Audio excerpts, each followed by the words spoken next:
Salut à tous, c'est Hugo de la chaîne NSS et cet épisode est le premier épisode d'une série sur les raccourcis. Pour l'instant, j'en ai prévu 3, mais on verra s'il y a l'occasion d'en faire un peu plus. Aujourd'hui, je voulais vous présenter 3 raccourcis, mais pas les raccourcis classiques, style CTRL-S pour sauvegarder, CTRL-Z pour faire un retour arrière. On va voir des choses qui sont quand même un peu plus intéressantes, un petit peu plus nouvelles, un petit peu plus incongrues, et je vous propose de commencer tout de suite. De toute façon, ça va être très rapide. Le premier, c'est que quand vous allez déposer un effet sur un rush, peu importe le rush et peu importe l'effet, il y a une technique beaucoup plus rapide que de simplement glisser-déposer l'effet.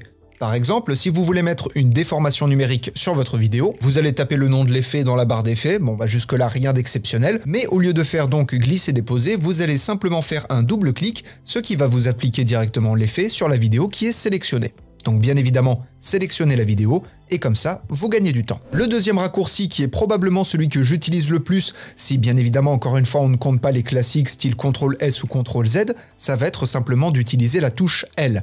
La touche L, qu'est-ce que ça va faire? Ça va vous lancer la vidéo. Jusque-là, c'est normal, mais si vous appuyez plusieurs fois sur la touche, au-delà de vous lire la vidéo, ça va surtout la lire en accéléré. Et plus vous allez appuyer sur L, plus ça va accélérer, et encore, et encore, et encore, jusqu'à arriver des vitesses qui sont complètement inhumaines et qui ne servent absolument à rien. Donc ça, pour le coup, et particulièrement quand vous faites un dérushage, c'est là que je m'en sers le plus, utiliser une touche qui permet d'accélérer la vidéo et donc de visualiser plus rapidement les rushs fait gagner quand même un temps considérable. Donc personnellement, c'est probablement celui que je garderais si je devais garder un seul raccourci. Et le troisième raccourci, qui n'est pas un raccourci clavier comme on pourrait s'y attendre, mais un outil qui va vous permettre quand même de gagner du temps, ça va être de sélectionner l'outil Loop, de dessiner une zone dans votre image, de relâcher le clic évidemment, et ça va vous faire un zoom dans la partie que vous avez sélectionnée, ce qui va être plus rapide que d'utiliser les barres que l'on trouve en bas et à droite pour zoomer justement dans la timeline. Là, vous avez quelque chose qui vous fait gagner du temps, qui est bien évidemment le principe du raccourci. Voilà, on commence cette série tranquillement. Peut-être que ce sont des choses que vous connaissiez pour les 3 que je vous ai présentés, peut-être que vous ne connaissiez aucun des 3 et auquel cas vous avez appris 3 choses aujourd'hui. Quoi qu'il en soit, on se retrouvera bientôt pour d'autres épisodes